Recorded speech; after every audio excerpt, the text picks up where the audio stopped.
Hey guys, welcome back to Auto Repair, guys. Our mission here at the garage is to save you guys as much money as we can. That's why we make these absolutely free videos, guys. Let's go ahead and start on it now.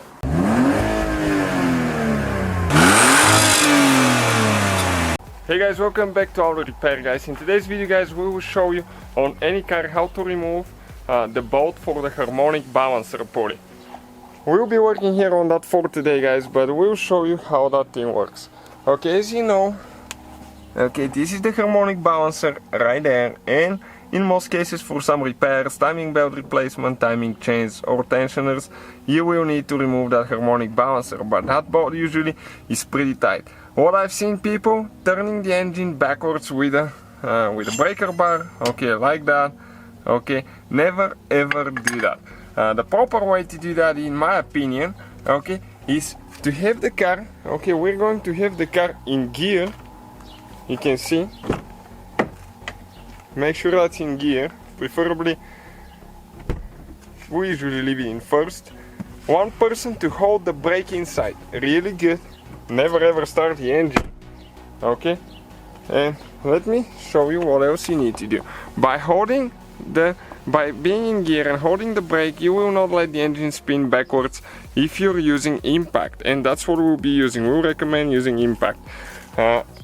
Also, you have to have a high pressure compressor. Ours is pretty little compressor, but it goes all the way to 165 psi. And if that doesn't work, do the job. Either the impact is too weak or you need shorter and fatter hose. Ours is pretty long, thin hose, but let's go ahead, give it a try and see if it's going to take that bolt off now. Okay, I have the impact connected. For ours it's 18 millimeter socket. Okay, and let's see now.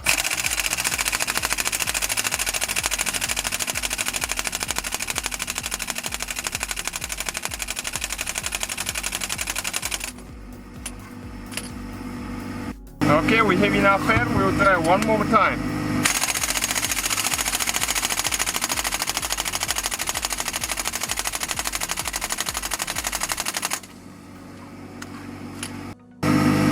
Okay, and sometimes if it doesn't work, what you can try is to actually set it on tightening the bolt just a little bit, okay, and then go back and try to take it off. Okay, that way it will break it loose and it might come off. So let's give it a try. Yep, you see, that'll work perfect for us. Okay, just be careful when you tighten it not to break the bolt if it's too tight. Okay, you can see this is the bolt right here, so came out the third time, but it did come out. So it's important not to spin the engine backwards, especially with the VVT engines, variable valve timing engines. So have one person hold the brake in gear, and that should do the job, guys. Thank you for watching. So guys, hopefully the video was helpful. If you have any questions, don't hesitate to let us know. Now check out our YouTube channels, guys. We have more than 19,000 free repair videos that can save you thousands of dollars in future repairs. That's why we make these absolutely free videos. Hopefully the video will be helpful. Thank you for watching. See you guys next time.